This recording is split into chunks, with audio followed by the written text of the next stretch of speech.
So we're picking up from where we left off on Moorish Paradigm, Book 13 by Hakeem Bey.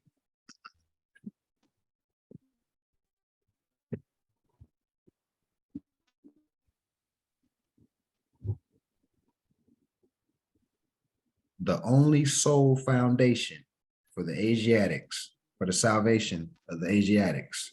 The only sole foundation for the salvation of Asiatics. First, I would like to give thanks and praise to Allah for sending to us a prophet to redeem us in these last days.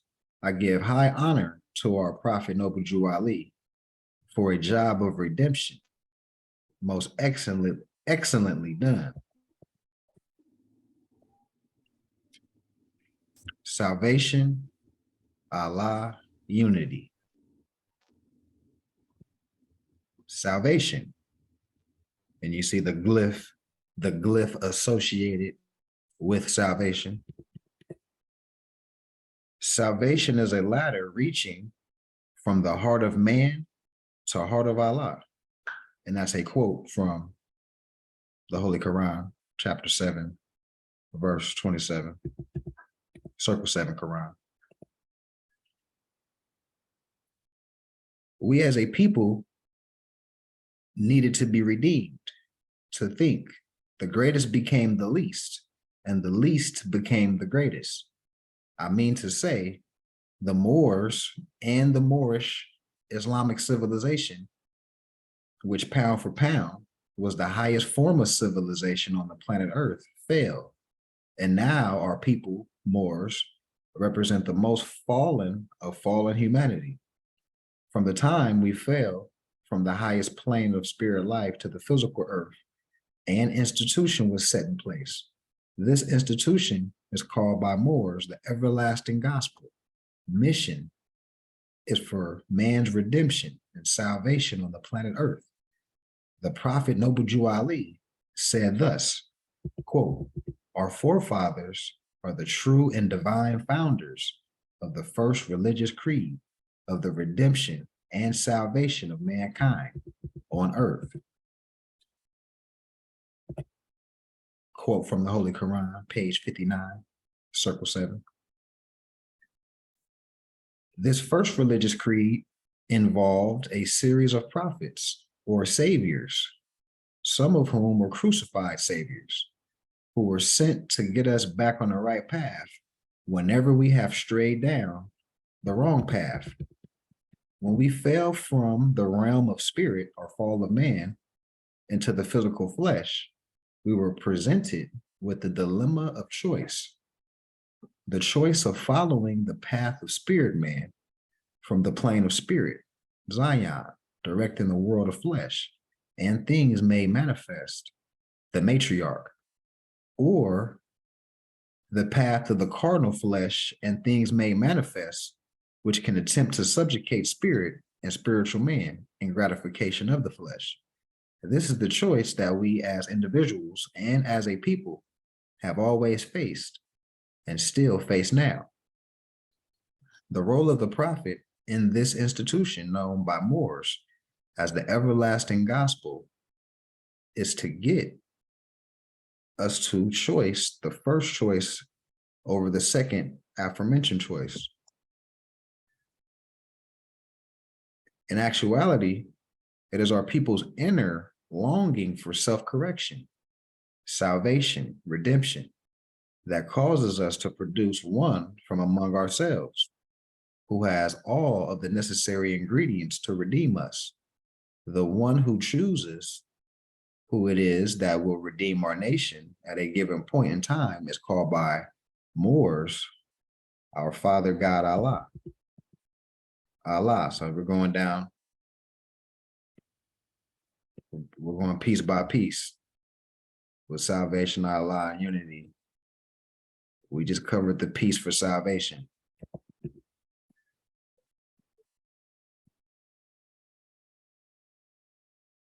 Now we're jumping into the piece for Allah. Quote from the Quran, chapter 1, Allah, the husbandman of everything that is. Everybody should know what husbandman is, because we've been had Qurans. But if you don't, look it up. We went over that before. Islam Humble Bey and Ali Khan. So why do Moors refer to the creator as Allah or our Father God Allah? Because he is the father of the universe. The word father implies the existence of the word mother, right? Because the H-E-R, her, is in father, her is in father. The same way as the existence of a right hand implies the existence of a left hand. Duality in action. If Allah, the creator, is represented as a father, then who is the mother? In the very first chapter of the Holy Quran, of the Moorish Science Temple, it says, quote, "Now seeds are perfect, ye as perfect as the source from which they come. But they are not unfolded into life made manifest. The child is as perfect as the mother is.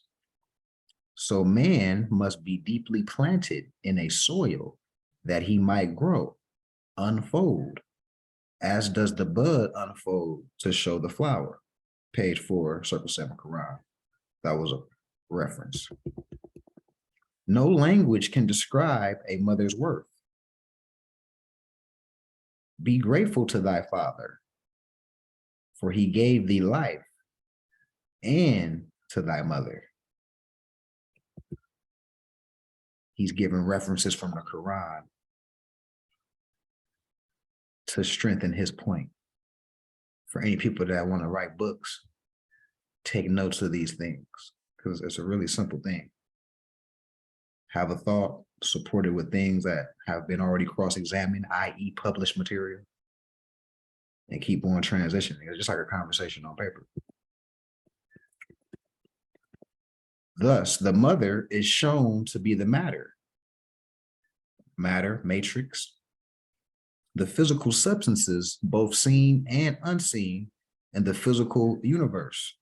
Matter, matrix, matron, mother, physical universe, represents the womb or soil into which the seed of Allah is cast. This is why we use phrases such as Mother Nature and Mother Earth. Thus, our father is God, Allah, and our mother is the physical material universe, Mother Nature. On a universal and galactic level, the galaxies from a distance look like clouds of sperm, seeds, cast into the dark womb of space to bring forth worlds of solar systems.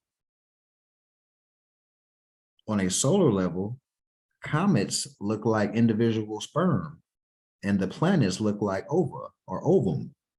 The comet sperm cell carrying genetic material collides into the planet, ovum, and life comes forth, or fertilization.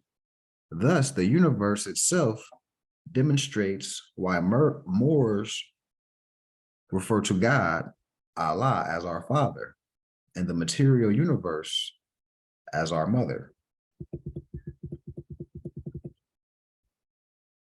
The condition of the soil determines to what degree the seed will unfold to reveal all of its godlike potentialities. The galaxies, comets, etc., all representing aspects of the seeds of Allah, are all manifestations of the thoughts of Allah. The thoughts of this great being have the ability to take on physical form, light, galaxies, comets, etc. The thoughts of Allah cast into the dark wombs or mansions of the universe is bringing forth creation. This act of divine thinking is in fact creation itself.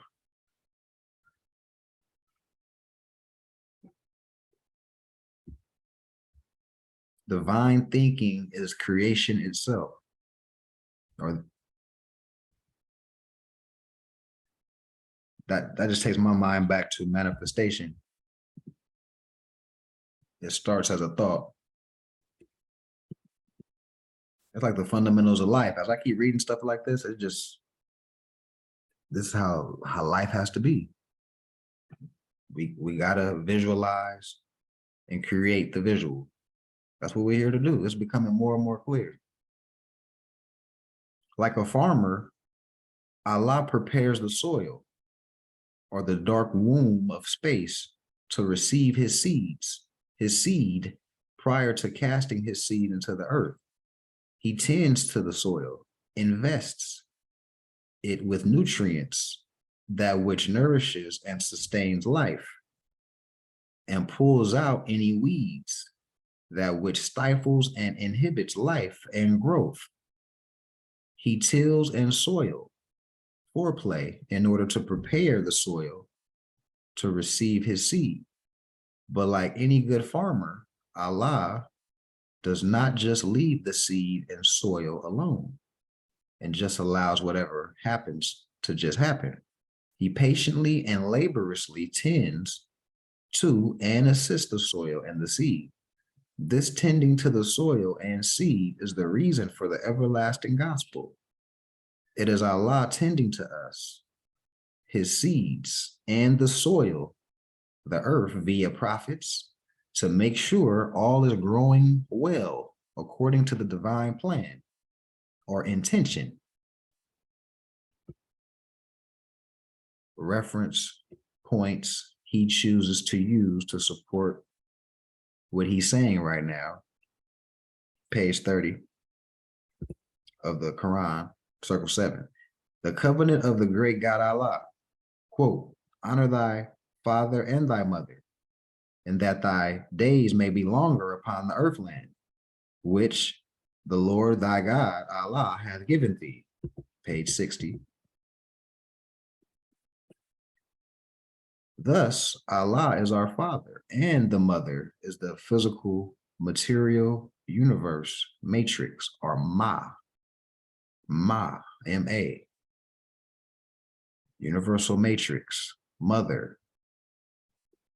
Salvation is the everlasting gospel or institution whose purpose is salvation and whose aim is deific. Aim is deific life, oneness with Allah.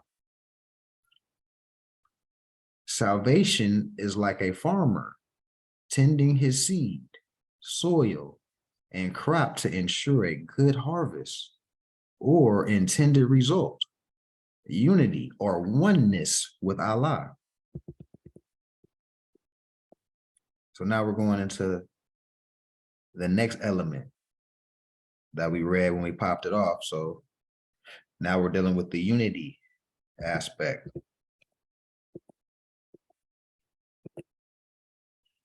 Another quote from the Quran, circles, actually, this is Moorish literature, page 6. If you have race, pride, and love your race, join the Moorish Science Temple of America and become a part of this divine movement. Then you will have power to redeem your race because you will know who you are and your forefather and who your forefathers were. Because where there is unity, there is strength. Together we stand, divided we fall. I love my people and I desire their unity and mine back to their own free national and divine standard. Through the national and divine standards given to us and set up by the prophet, our right to self-determination cannot be denied or infringed upon according to the national Constitution of the United States of America under religious freedom. As aforementioned, under the constitutionality recognized, not granted religious freedom, we have full rights of self-determination regarding ourselves individually and as a nation. Here's a quote from the Black's Law Dictionary. Religious freedom within the Constitution or First Amendment or First Bill of Rights embraces not only the right to worship God according to the dictates of one's own conscience, but also the right to do or forbear to do any act for conscience sake. So if it's going against your conscience, it's your right not to move or act, or to move or act based on your conscience sake. The doing or forbearing of which is not inimical to the peace, good order, and morals of society. So as long as your actions are morals to the society, you know, you got the right to act on your conscience. Our national and divine standards give us a set of standards around which we can unite. Now we got something to unite behind. We all got the same standards. Rituals, customs. Every Friday and shit, the last 2 years, every Wednesday and Friday, I've been on this Zoom with y'all. Rituals, customs. Last 2+ years, every Sunday, I've been linking up with y'all. Rituals, customs. Standard that promotes unity.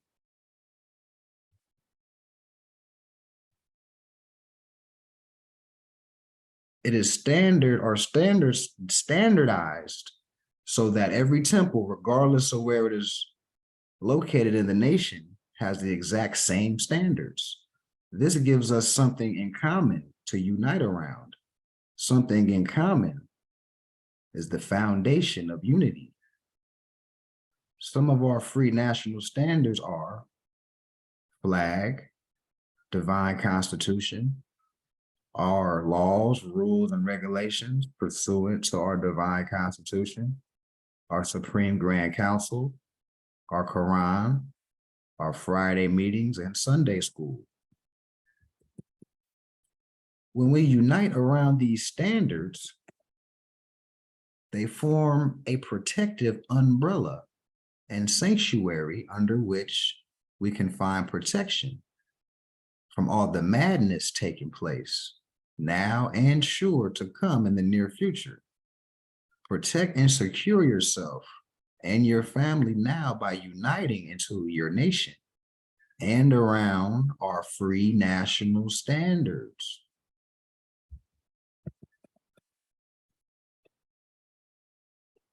We'll pick it back up with vine and fig tree, but let's open the floor for thoughts on this portion before we transition to astral diagnosis. Mental notes that were took, written notes that were took, analysis, thoughts.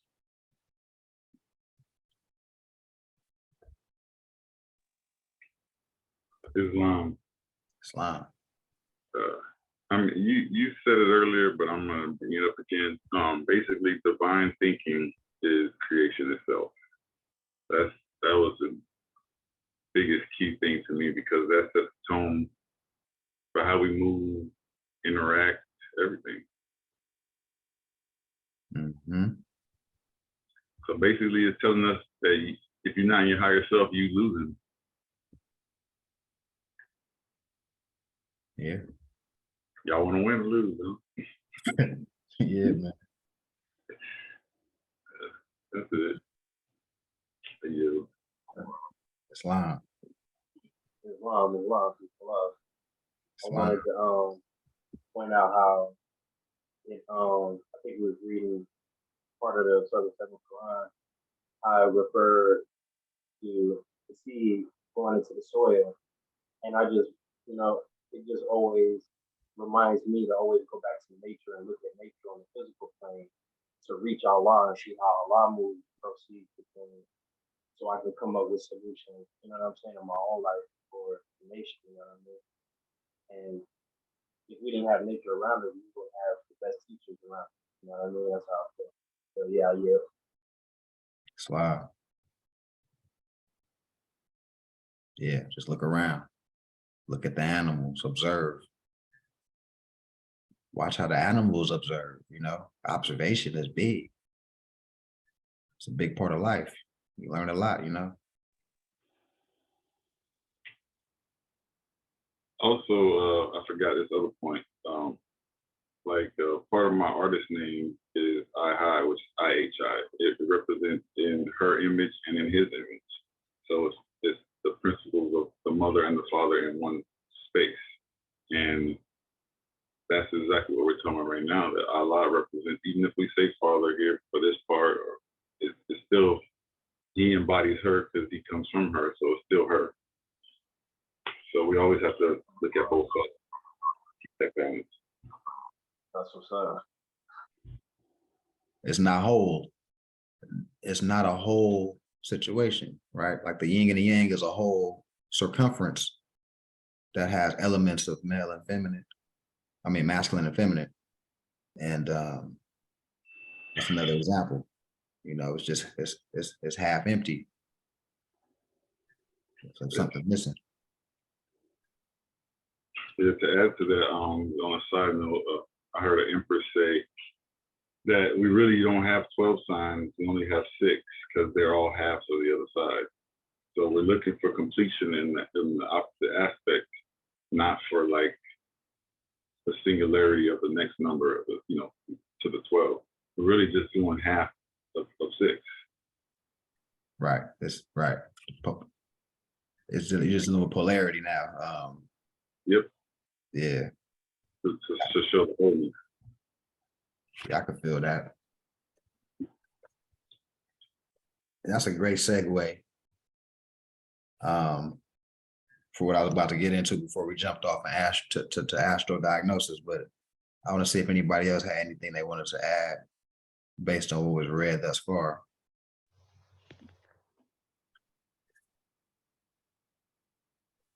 One thing that stood out to me was I think it's a quote from the Quran, and it was "Together we stand, divided we fall." Like everybody really got to be operating from the same mindset, on the same page, on the same wavelength for everything to function properly.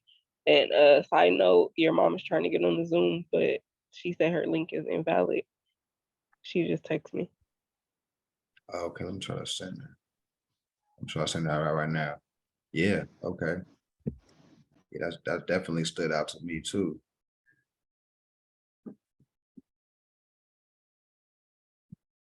United, same mind. No, that's key.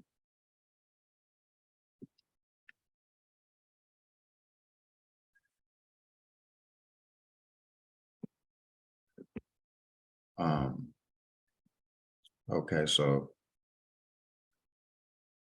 did anybody have anything else before I went into the astro diagnosis piece? And let me know what screen that you see right now. Because sometimes it be lagging. Is it a pyramid up? Does it say vine and fig tree? Yeah. Yeah. Okay. And I sent the invite out to Hanuna. If you want to text her. Okay. So let's get into where we left off with astro diagnosis. But before we do that,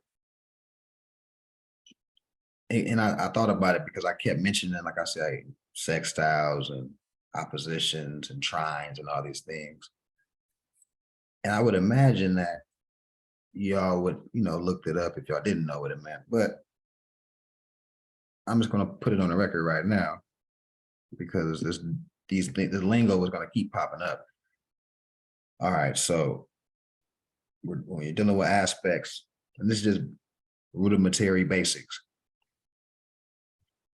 Whenever they say opposition or 180 degree, you're dealing with harmony, promotion of strength, or bringing out the best, of making you the best version of yourself when you have that relationship going on. All right. Trine, which is 120 degree of separation, right? Or 4 signs away, because every sign is 30 degrees. So a trine will be 120 degrees, and that's harmonious. Whenever something's 120 degrees away from each other, it's in harmony, and it has the same element. So when I say the same element, you know, something that's 4 signs away from you is gonna be the same. Like I'm Earth, so the sign 4 signs away from me is gonna be Earth. That's what I mean. If you're water, the 4 signs away from you is gonna be water, right? So now, when something says square, you're dealing with 90 degrees. Either planets 90 degrees away from each other or constellation, right?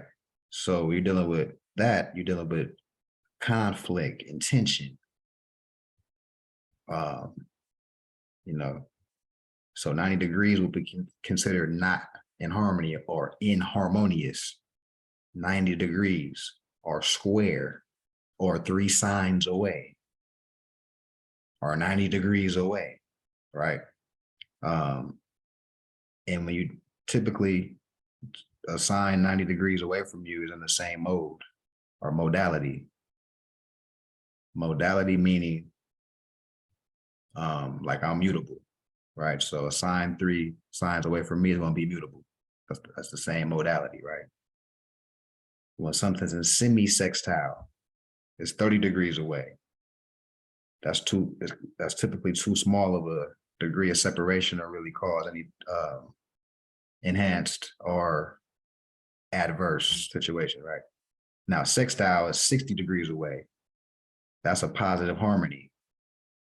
2 planets away, or 2 signs away, right? 30 degrees in each sign. So sextile would be 60 degrees or 2 signs either way away from you. That's a positive angle. You know what I'm saying? That promotes new pathways, which give opportunity for growth, right?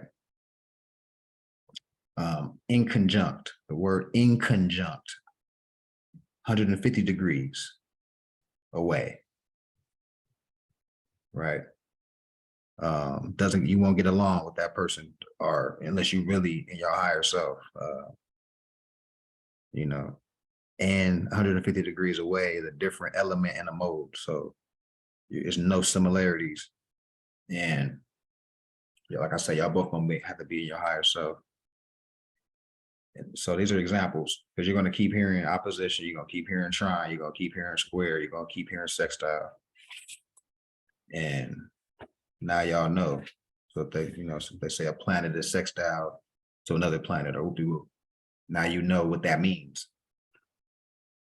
And why a person couldn't shake a sickness or why a person could shake the sickness. All right, so Islam Hanuna got up in here. All right. Islam, everybody. Happy Holy Day. Not yet. Not yet. Islam. Islam, man. I'm trying to get in here already, huh? Just in the spirit of it all. Okay. You're already Friday. You're already here. I'm already on Friday. All Yeah, right. every day is a whole. Wow. All right, so now that we know that, we're gonna pick it up when we left off. Astral Diagnosis by Max Wendell. We're now dealing with the heart. In this section, the heart and kidneys. We're dealing with a male born October 25th, 1862 at 5:20 a.m. So we will use here the horoscope of a man with Libra on the ascendant and cardinal signs on the angles. The planet of obstruction, Saturn, is exalted in Libra and is placed in the 12th house. Saturn is in opposition to Mars and Neptune. Mars and Neptune are in conjunction and parallel with each other. We have here 3 malefic planets, 1 in the 12th house, ruling hospitals, and 2 in the 6th house, the house of sickness. The 12th and 6th houses are very dangerous positions for planets afflicting each other by opposition. Saturn in Libra when afflicted, causes obstruction of renal secretions, and lack of these secretions disturb the chemical laboratory of the kidneys. Poisons are thrown off by the blood after it passes through the renal arteries to the kidneys, where it is purified and undergoes a thorough filtering process, leaving its poisons such as urea, phosphoric acid, sulfuric acid, potash, lime, and other refuse matter, which it has taken from the food. That sounds like cell salts too. That's interesting. If the kidneys are healthy, these organs receive enough water from the blood to dissolve these poisonous secretions, which are then washed out from the kidneys as urine. But in a case such as we have for our diagnosis, where Saturn is afflicted in Libra, this washing out is not fully accomplished. The kidneys retain some of these poisonous secretions, which become hardened mineral matter. In the course of time, a hardening process develops and the kidneys refuse to function properly. The result is that the blood is not purified, and this mineral matter is lodged in the blood vessels, which become clogged, and the circulation becomes impaired.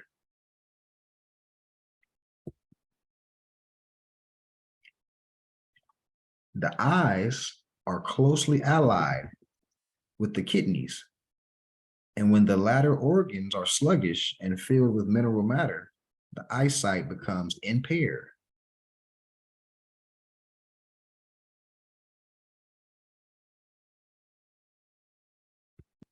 Interesting. So when your organs are filled with mineral matter, or you get a buildup, the eyesight becomes impaired. People with Mars and Aries have a desire to drink much liquid, as in the case of this man, who has or who was afflicted with an unquenchable thirst. So he had a thirst that couldn't be quenched, as the kidneys were not able to extract the excess water from the blood. This liquid, which was not eliminated through the skin, remained in the blood, and in time, the man suffered from palpitation of the heart and dropsy.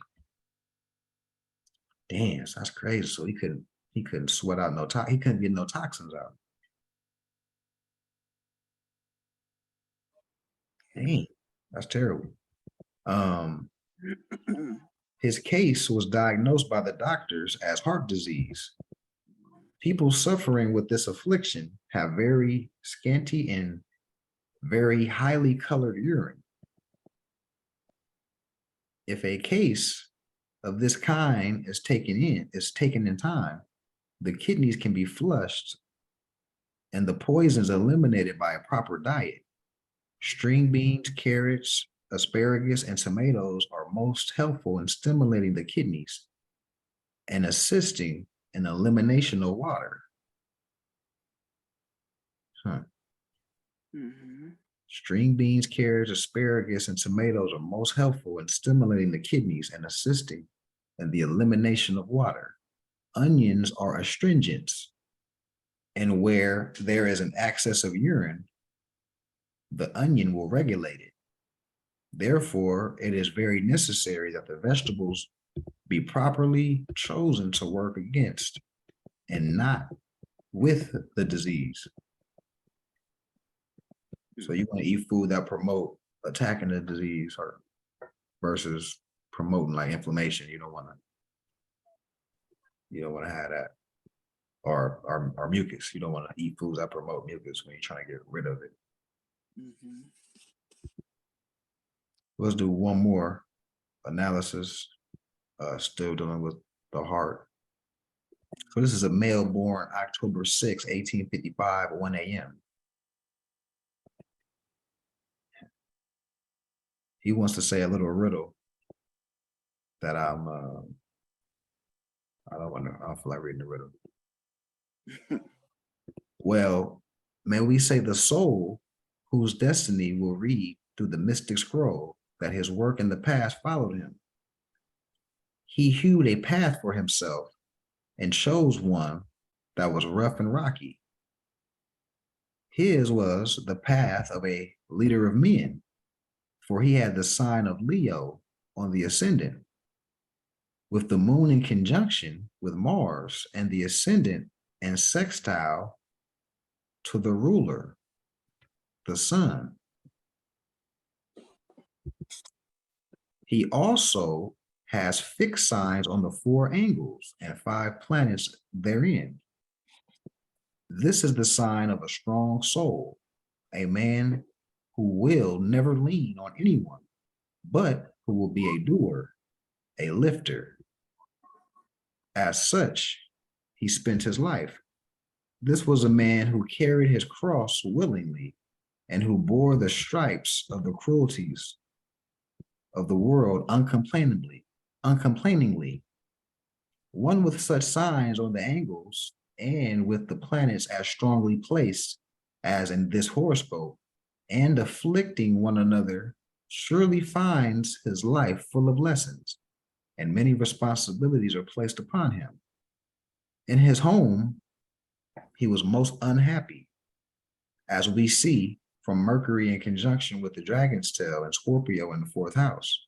This indicates that the wife was a nagger and a scold. Mercury in Scorpio shows that the wife would never permit the husband to have a moment of peace or to have a moment's peace. Then we find Saturn in Cancer. Cancer is the natural 4th house sign. Saturn is square to Venus, and again indicating a masterful and discordant marriage partner. With Jupiter in the 7th house, in opposition to the moon and Mars and square to Uranus, marriage and partnership are shown to be accompanied by many trials and much opposition. In spite of all this, we find that this man achieved quite a fortune, did a big work and made many friends. He was a leader in masonry, where he did many kind acts, helping the widow and orphan generously with his money. He was deeply interested in prison work and also in occult studies. Neptune in Pisces, sextile to Uranus, shows his interest in occultism. But both these planets are retrograde, which brought him all kinds of restrictions. He was never free to follow his higher ideals. With his many crosses, hard work, and disappointments, he developed heart trouble of a very serious nature. And for years, he used heart stimulants so as to keep at his work. He never allowed his physical sufferings to interfere with his business, however, which was of a very responsible nature, with many branches scattered over a large part of America. Also, he had many men under him. With leakage of the valves of the heart, and in spite of the resulting suffering, he lived in a ripe old age of 70 years. We may see from this that the will can be used to overcome, and that man is truly the master of his fate. Had this man had a Virgo on the ascendant or some other sign less strong than Leo, together with the afflictions from fixed signs, he would have become a confirmed invalid or have passed out as a young man. Hence, we may see that the wise man rules his stars. The fool is ruled by them. The wise man rules his stars. The fool is ruled by them. Mhm. So we could stop right there, open the floor up for some thoughts. Mm. Islam. It's just in divine order that everything happens, and I'm on a journey and quest to understanding the astrological charts and signs and everything that's related and on a deeper level, and the shrines and the degrees and all of that was just right on point. I really wish that the way you broke it down, it was so clear. So I know you can't repeat that again, but I can but repeat, I can repeat it. Would you want me to repeat? no, at another time. I don't want to hold everybody up, but I just wanted to get that for my own study purposes, just breaking down how what the shrine is, what it means, and then how the different degrees are affected by. You said it's a positive angle. You have positive angles and you have negative angles, right? On certain degrees. Yeah. Yeah. So Yeah. a trine would be 120-degree separation, or like I say, 30 degrees in each sign. So that you can look at it as saying 4 signs away is a trine. And when it's that type of situation or that type of conjunction, just know that it's going to be a harmonious one. Mm-hmm. And Right. and also if it's 4 signs away or 120 degrees away from you, it's going to be the same element as you. So a sign that's 4 signs away from Capricorn is going to be an earth sign. Mm-hmm. So if it's a square, it's 90 degrees away. And if it's 90 degrees away, you can look at it as saying, oh, it's 3 signs away. And you can just know if that's the case, that it's a lot of conflict and tension going to be going on, hot-headedness. So both parties would necessarily want to be in their higher self because they know it's a inharmonious conjunction. That's the correct way to term that. Another one I think is sextile, right? 60 degrees away, or a way of looking at it is 2 signs away. Mm-hmm. Right. That's harmonious. That's a harmonious 60 degrees of harmonious. So that's going to promote growth and opening up new pathways. And also opposite. The other one was opposition, which would be 180-degree opposite, the complete opposite sign. And what that is going to do, that interaction is going to promote you to do things that get you out your comfort zone for the benefit of you, to help you blossom and be the best version of yourself. Okay. Yeah. Yes. Thank you. That was perfect. That's exactly what I needed to clarify. Mm-hmm. Wow. Anybody had any thoughts on this astro diagnosis piece?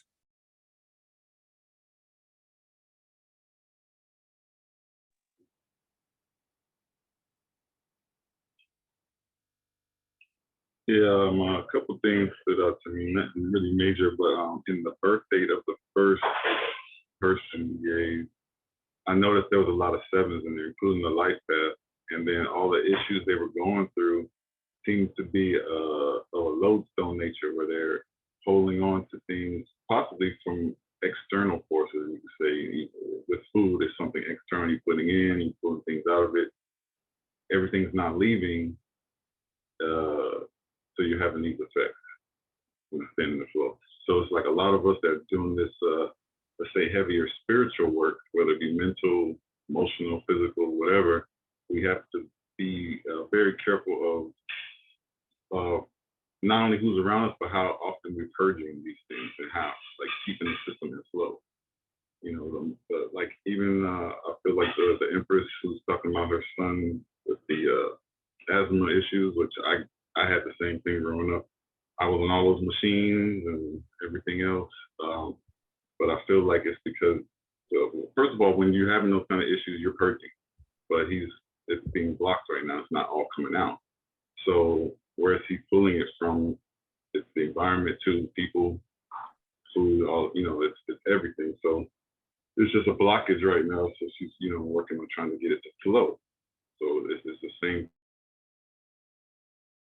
Yeah. Wow. Yeah, man. Yeah, Islam, yes.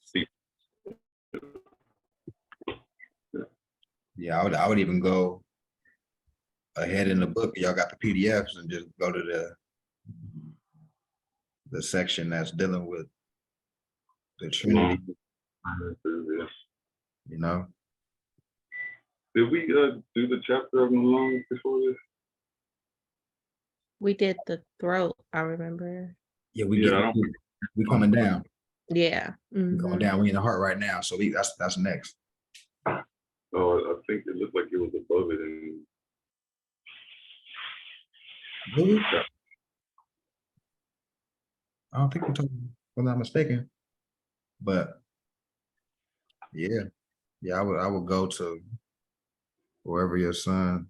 I don't know if you know your son's Trinity but I would get that and just astro diagnose and just see what type of herb is associated. Because there's always an association. Like once you know that core Trinity, there's so many things that you can use it as a springboard for. You got herbs that complement that Trinity. Just being conscious of certain things, like the floodgates start opening up, man. Islam. Appreciate that. Definitely hopping on that. Islam. and on a lighter note, but there's something that you also said that stuck out. Be careful of the naggers because they won't give you any peace. Right. Mhm. Yes. Yeah, that's true. And with that, like you don't give them the attention they want, they kind of die out. They die out as time goes on. That's why I say the consistency. I'm telling you, man, after these years start adding up, you'll be like, man, where these people went? So you just live and you learn, like, and it's back to don't let nothing outside of yourself control your internal, you know.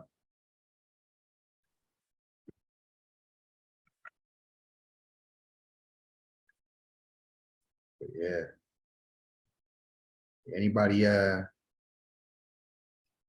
know Jerry Bay.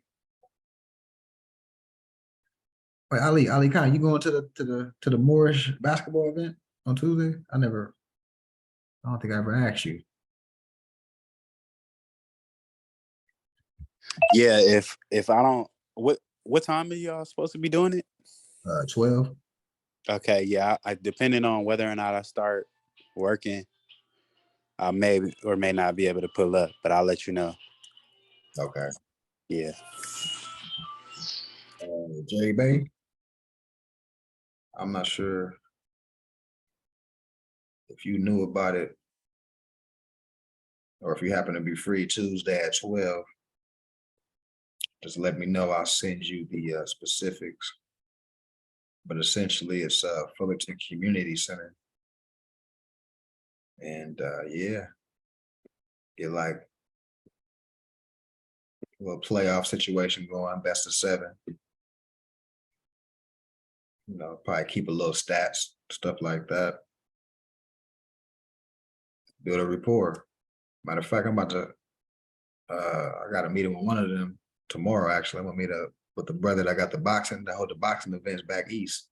He got a Moorish boxing league that he been doing out there. And I looked on his page, that shit is fly. He got the champs, they got the Moorish belts on and all that. I'm like, okay, that shit cool. But I'm gonna meet with that brother tomorrow, chop it up. And yeah, whoever free. Tuesday, pull up. A little meet and greet. I still look at it like official business, it's real diplomacy going on. And matter of fact, I spoke with that more yesterday, actually. And I guess it was an event up north where it was, a couple body politics up there. They had a little meeting.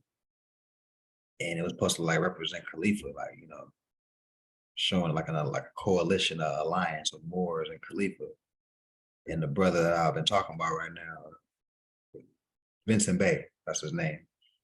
He brought me up. He was like, "Yeah, I don't think it's a coalition in Mafia out here." I'm like, I couldn't help but start smiling, man. I didn't even expect him to say nothing like that, So that's what's up. We're trying to put something together too with some Moors up north. I think Cosmo part of that temple. He be going back and forth to Hawaii, but he's still, affiliated with the Moors up there that I'm speaking of. But yeah. Any thoughts in general? Nothing outside of this in general. We feeding the homeless once a month, like I say, at the event. Pretty much it.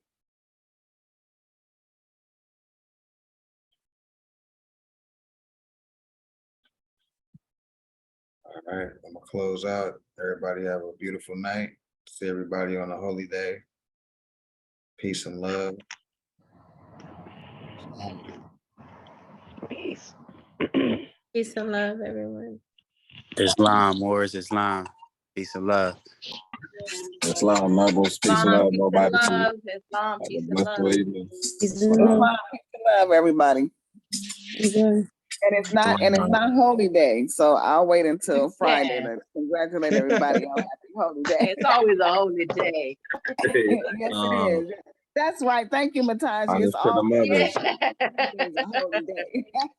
Right. Peace and love, everybody. Islam. Peace.